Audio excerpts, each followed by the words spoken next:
Ladies and gentlemen, it's time for a new replay. I'm gonna be playing Mario X World 2nd Edition Returns. As you might know, Annie Kitty is the author of many very famous and pretty fun hacks in general, among which we can find the Luigi's Adventure series. And apart from Luigi's Adventure, actually, there is another series that made him famous back then, which is the Mario X World series. There are quite a few games of this series, including this one, of course, which I did play through back in the day, and I have decided to go for it again. You know, Annie Kitty hacks in general are characterized by being very difficult. Oh yeah, but this is Japanese, by the way. There is no translation, at least to my knowledge. Yeah, Luigi's Adventure did have an English version, but I'm not sure about the other hacks made by this same author. And yeah, surprisingly, the first world is snow or ice. Well, it doesn't matter. We get rid of the annoying type of world immediately, which is better, I suppose. So yeah, Annie Kitty hacks are characterized by being difficult, not Kaizo Mario-like, but it's still a very difficult series of hacks to do without save states. It's almost impossible to do them without save states. So, but despite the difficulty, you know, I'm not a big fan of playing very difficult hacks or hacks that have too many puzzles, etc. But despite the fact that these are very hard hacks in general, let's consider that these are very old. This is from 2004, right?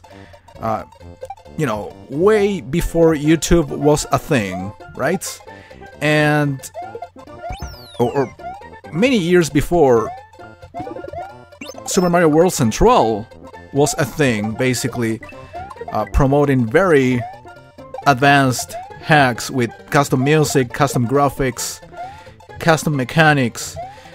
In 2004, there wasn't any of that. There wasn't any really advanced technique to hack Mario World ROMs.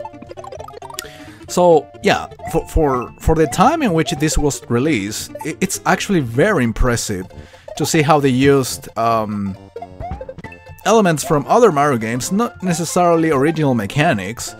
Probably the big deal about these hacks is the you know, the creativity. You know, the fact of giving this kind of I don't know, classic touch to any Mario hack, which doesn't happen that much nowadays with hacks, or it hasn't been happening as often with hacks. People prioritize really original ideas, probably change the music as much as possible, change the character sprite, change the enemy sprites. So, in my opinion, priority for hackers in general is to change it as much as possible and not keep it as classic as it's always been, the Mario series. For some reason I suspected the power was in the very middle. The most difficult block to access being big. So yeah, I mean, they were edited graphics, at least taken from other games, backgrounds from other games. As you can see, they're using Koopa sprites from the Mario 3 Super Mario All-Stars thing. Oh yeah, there was a mole down here. That's why I couldn't even see what the shit was going on. That's what I meant to say. So yeah, I mean, as you can see, as you will be looking at, in case you haven't seen this hack yet, or if you don't really know how Annie Kitty works in general. Oh, I thought it was going to give me the extra life. If you don't know, oh yeah, in here, the Charging Chucks throw fireballs instead of baseballs. I mean, not fireballs, pokeballs, that's what I meant. In case you are not familiar with Annie Kitty's work in general, he's pretty much all about difficult hacks, but keeping the classic touch, the classic Mario touch, in terms of the level design, the backgrounds, the enemies. Well, he didn't change any music, except for a few hacks, including Luigi's Adventure 3, which I will be replaying hopefully this year, I'm not sure, in which he actually used the Super Mario All-Stars music, basically using Super Mario 3. No, actually Mario 1, 2, and 3 music. Back then, when it wasn't really common to change even the music from the original Mario World tunes. But yeah, back then there used to be like two sets of music that you could use in a hack. Completely Mario World or Super Mario All-Stars. And that includes Mario 1, 2, and 3. They took themes from the 3 games, even. So yeah, again, let's consider how old this is, and you will see, it's very complex, I mean, in terms of the difficulty, but it's very simple in terms of the graphics. It gives the feel of a very... Oh yeah, there are some glitches in the map. It will happen in later worlds. At least the next one, sorry. It's what I remember. So yeah, this is the yellow switch area, because it's not even a palace, it's an outside area. Pretty much another common thing in Anikitty hacks. They used to work with outside locations. I think there was some castle in some of the switches area, but yeah, it's like an actual castle.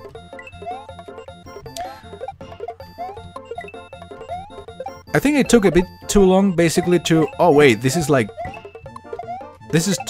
from Super Mario Brothers, isn't it? Yeah, it took me quite a bit of time to basically describe these hacks in general, but I have to make the necessary introduction, especially for the ones who are not familiar with Anikitty's work.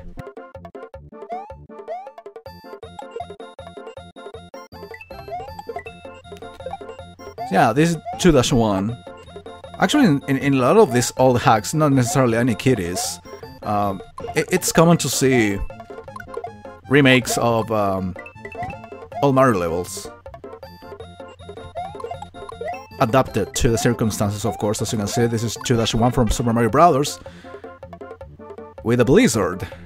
Oh, there's an actual castle section. But I think the switch is around here. I don't think I have to deal with so much. Isn't this another castle? I don't know, for some reason it looks kind of familiar to me.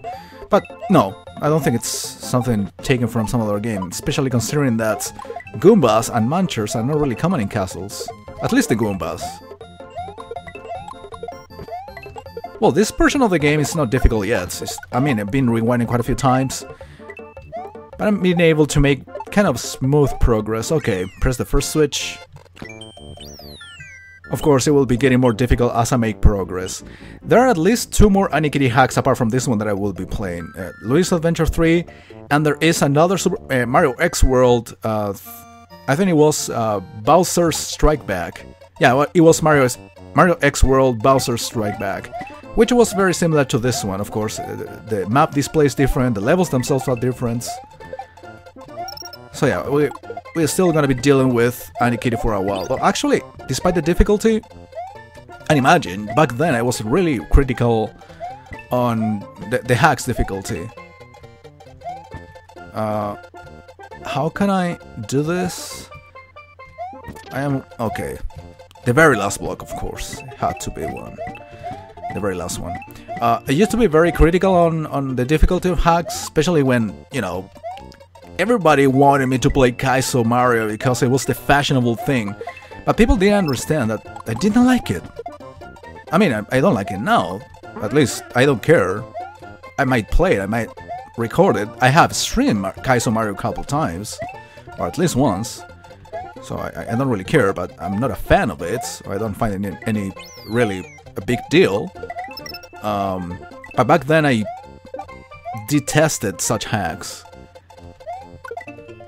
So anytime I have the chance to play a hack like this, despite the difficulty, but at least graphically, it looks beautiful too, very simple as well. I didn't care about the difficulty because of these few elements that I've been mentioning.